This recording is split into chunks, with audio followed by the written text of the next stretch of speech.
Hello everyone. Last video में हम लोगों ने देखा था कि केम एंड फॉलोअर क्या होते हैं, उसके कितने कितने टाइप होते हैं, उसके कौन कौन से टाइप होते हैं। आज की इस वीडियो में हम लोग बात करेंगे जो सबसे इंपॉर्टेंट टॉपिक है केम एंड फॉलोअर टॉपिक का, वो है केम टर्मिनोलॉजी या केम नोमेनक्लेचर, कि केम के अंदर हम किस चीज़ को क्या बोलते हैं। तो सबसे पहले हम सब जानते हैं कि केम जो होती है वो केम शाफ्ट के ऊपर लगती है। केम शाफ्ट रोटेट करेगी, केम रोटेट करेगी और केम रोटेट करेगी तो आपका फॉलोअर रोटेट करेगा। तो यहाँ पर जो आपको फॉलोअर दिख रहा है वो किस टाइप का है, तो बेसिकली ये रोलर फॉलोअर है। रोलर फॉलोअर है जो हमने बात की थी पिछले वीडियो में। अगर आपने पिछला वीडियो नहीं देखा है तो आप देख लो, टाइप्स ऑफ फॉलोअर। उसके बाद ये जो केम है ये बेसिकली रेडियल केम है ना, रेडियल केम है और रेडियल केम है। और यहाँ पर दोनों के सेंटर क्या है, जो एक्सिस है उसके लाइन ऑफ एक्शन क्या है, सेम है। ठीक है, ये सेंटर सेम है इनका। दूसरी बात, ये जो आपको दिख रहा है बेसिकली ये केम है। तो ये जो पूरा दिख रहा है आपको, ये क्या है, केम की प्रोफाइल है। इसको मैं बोल सकता हूँ केम की प्रोफाइल। ये केम का ऊपरी सरफेस जो है ऐसा दिखेगा मुझे, ये क्या है, केम प्रोफाइल। देखते हैं हम लोग केम रियल में कैसे दिखा। तो केम का अगर आप यहाँ शेप देखते हैं तो आप देखेंगे कि यहाँ से तो ये सर्कुलर है ना, लेकिन यहाँ से बिल्कुल सर्कुलर नहीं है, मतलब इनरेगुलर सरफेस है, इनरेगुलर शेप है। तो रेगुलर शेप जब कॉन्टेक्ट में आएगा फॉलोअर के तो फॉलोअर मूव नहीं करेगा, लेकिन इनरेगुलर आएगा तो फॉलोअर मूव करेगा। तो यहीं आपको दिख रहा है कि ये इसका रेगुलर शेप है लेकिन ये इनरेगुलर शेप है, मतलब यहाँ पर रेडियस इसकी बिल्कुल कम अलग है और यहाँ रेडियस कुछ अलग है। ठीक है, तो ये ऐसा आपका प्रोफाइल है। तो ये जो ऊपर का सरफेस है ना इसका, ये तो है केम प्रोफाइल। तो ये केम प्रोफाइल इसको मैंने बोल दिया। अब इसके अंदर ऐसे कौन कौन से और चीज़ें हैं जो टर्मिनोलॉजी वो हमको यहाँ पर समझना है। तो सबसे पहले जो सबसे इंपॉर्टेंट चीज़ है वो है बेस सर्कल। ठीक है, बेस सर्कल ही ओरिजिनेट है किसी केम का, बेस सर्कल। तो बेस सर्कल क्या होगा ये, तो बेस सर्कल वो होगा जिसकी अगर मैं पूरी केम के अंदर एक यहाँ पर सर्कल बनाता हूँ जो मिनिमम रेडियस हो, मतलब मिनिमम रेडियस कौन सी यहाँ पर आप देखें तो ये मिनिमम रेडियस है ना। तो मिनिमम रेडियस लेकर किसी केम के मिनिमम रेडियस लेकर उसके सेंटर से अगर मैं सर्कल बनाता हूँ, एक सर्कल में ड्रॉ करता हूँ, तो उस सर्कल को हम क्या बोलते हैं, बेस सर्कल। तो यहाँ पर ये होगा बेस सर्कल। ठीक है, बात समझ में आ गई कि सबसे मिनिमम रेडियस लेकर किसी केम के अंदर अगर मैं सर्कल ड्रॉ करता हूँ तो उस सर्कल हम बोलते हैं बेस सर्कल। तो ये मेरा बेस सर्कल तैयार हो गया। अब दूसरा जो मेरा पॉइंट आता है वो पॉइंट आता है मेरा कौन सा, ट्रेस पॉइंट। Trace point.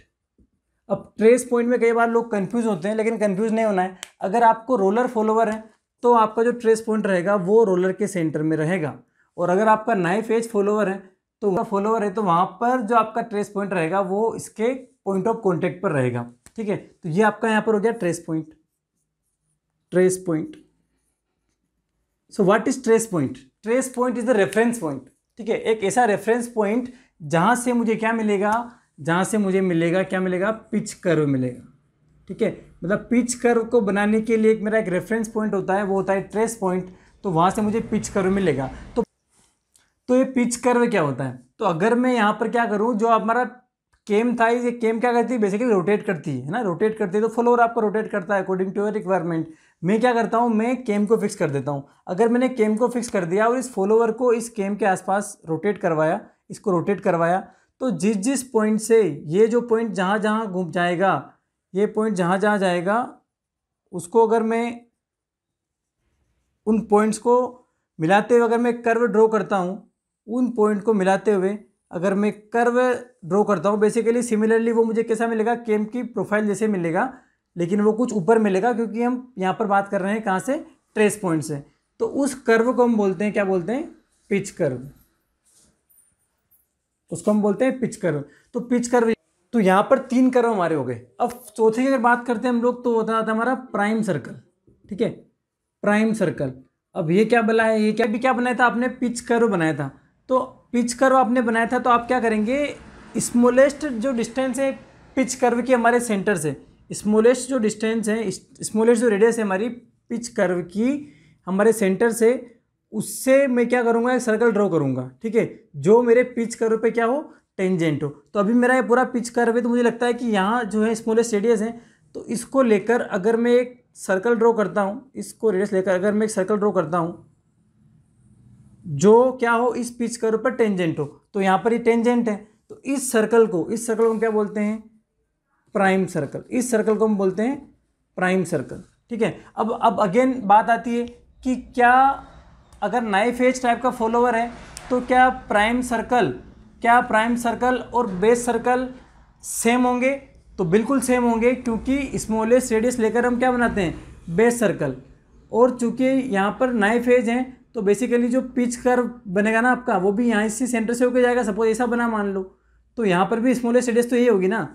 तो प्राइम सर्कल और पिच जो हमारे होंगे बेस सर्कल, वो सेम होंगे नाइफ एज फॉलोअर के अंदर। इसीलिए मैंने एग्जांपल लिया है कि यहाँ पर आपको बेसिकली सभी सर्कल देखने को मिल रहे हैं।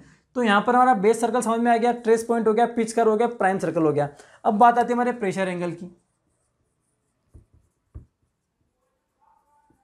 प्रेशर एंगल ये बहुत इंपॉर्टेंट एंगल होता है, उसको हम लोग समझते हैं प्रेशर एंगल क्या होता है। तो प्रेशर एंगल, जो प्रेशर एंगल है बेसिकली वो क्या है, ये आपका जो फॉलोअर है ना, ये फॉलोअर का लाइन ऑफ एक्शन है।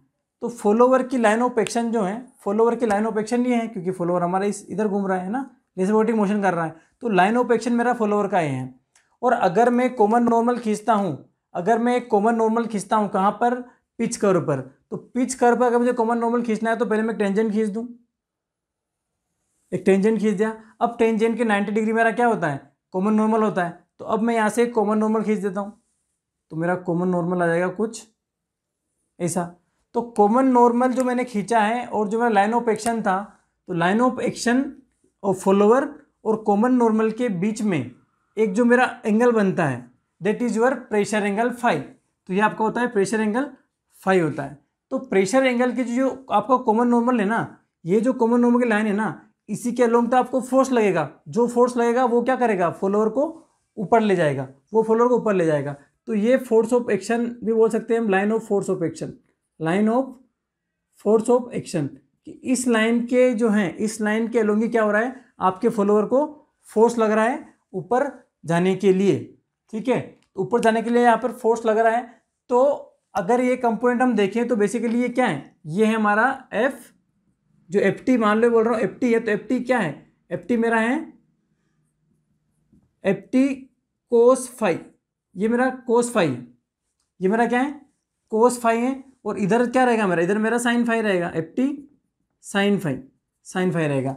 अब अगर ये कोस फाई है और अगर यहाँ पर मेरी क्या होना चाहिए, अगर मेरा प्रेशर फाई अगर ज़्यादा है, फाई अगर ज़्यादा है, इसका मतलब क्या है, जितना प्रेशर एंगल ज़्यादा होगा उतना मुझे क्या करना पड़ेगा, ज़्यादा फोर्स लगाना पड़ेगा, ज़्यादा फोर्स लगाना पड़ेगा।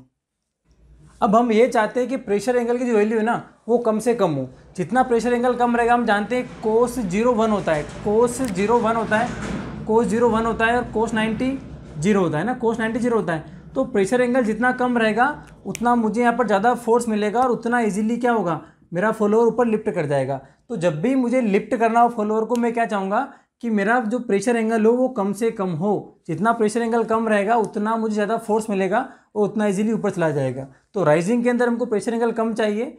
जब ये वापस फॉल करता है, जब वापस तुम्हारा फॉलोअर नीचे आएगा, तब तो अगर थोड़ा ज़्यादा भी होगा तो चल जाएगा, क्योंकि तब क्या होगा, तब ग्रेविटी उसको सपोर्ट कर जाएगी नीचे आने के लिए।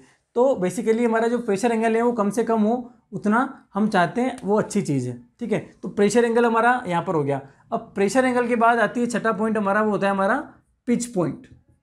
Pitch point, pitch point.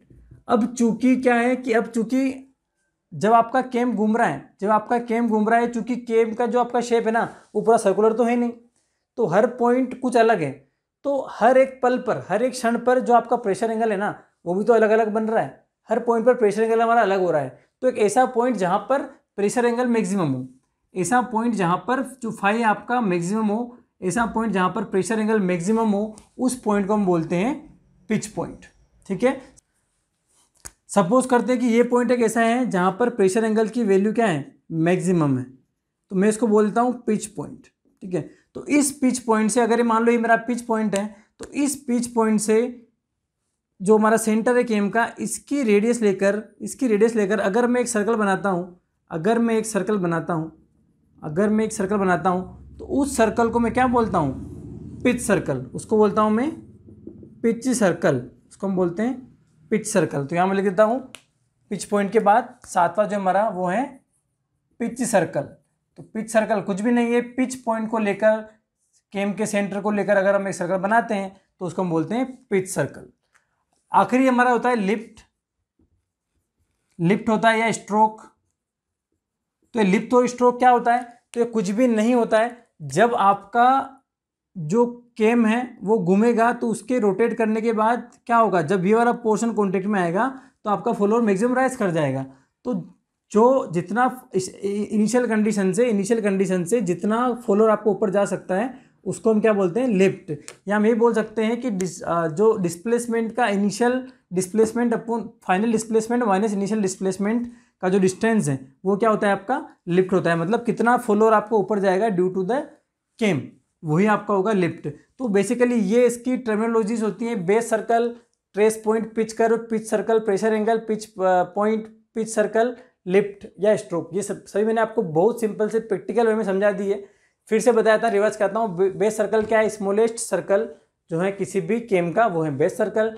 Trace point क्या है, एक रेफरेंस पॉइंट है जो हमको क्या देता है, पिच कर्व देता है। पिच कर्व क्या है कि अगर मैं केम को फिक्स करता हूँ और इस फॉलोअर को इसके इर्द गिर्द घुमाता हूँ तो मुझे जो कर्व मिलेगा वो मेरा पिच कर्व मिलेगा। अब प्राइम सर्कल क्या है, तो पिच कर्व को छूता हुआ, पिच कर्व को अंदर की तरफ छूता हुआ जो एक सर्कल बनता है मेरा, जो मिनिमम रेडियस हो पिच कर्व की, तो वो जो सर्कल बनता है वो मेरा होता है प्राइम सर्कल। प्रेशर एंगल क्या है, लाइन ऑफ एक्शन है मेरा, और जो कॉमन नॉर्मल है मेरा पिच कर्व के ऊपर, उनके बीच में एंगल बनता है वो होता है मेरा प्रेशर एंगल। पिच पॉइंट क्या है, ऐसा पॉइंट जहां पर प्रेशर एंगल मैक्सिमम हो तो वो मेरा पिच पॉइंट।